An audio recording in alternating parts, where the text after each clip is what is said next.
gamale kutunu abdiko ana wajjin enjirta nangatini goftako iddo atina jette deme nanga amale umtuna firawateni yesus fedi kemale iddo atina jette deme nanga amale umtuna firawateni yesus fedi kemale iddo atina jette deme nanga amale umtuna firawateni yesus fedi kemale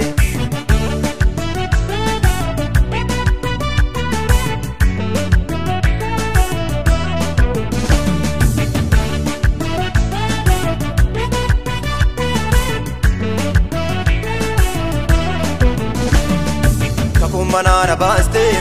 kakuna jirachista himbadu menan beka barru kerana sorta agarin kan gargarte lafa ona ke saati kana kakitin jiro o akabi saati agarin kan gargarte lafa ona ke saati kana kakitin jiro o akabi saati abdisi gamale ingutunu abdiko ana wajjin enjirta nangatini goftako iddo atina jette deme nanga amale umtuna firawateni yesus fedi kemale iddo atina jette deme nanga amale umtuna firawateni yesus fedi kemale iddo atina jette deme nanga amale umtuna firawateni yesus fedi kemale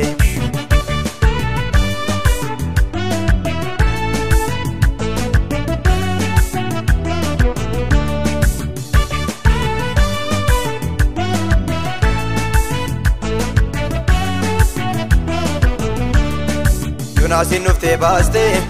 gara gurtummi keessa mandaritti naannawe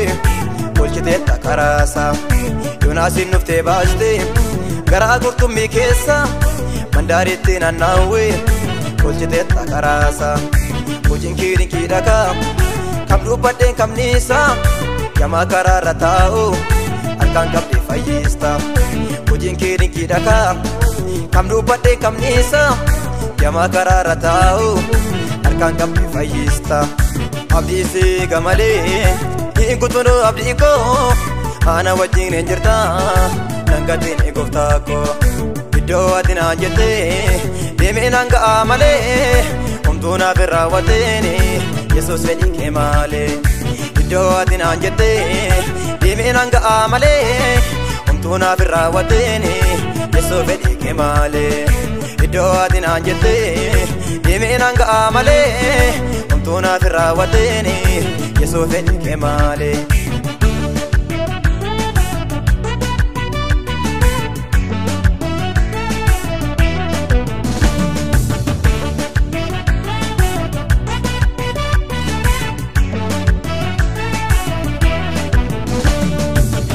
Kain gargarte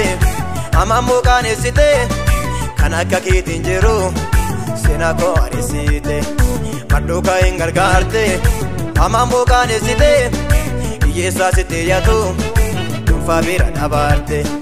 wagaso dumi sade galana buketae yesus indubanani sire batate kai wagaso dumi sade galana buketae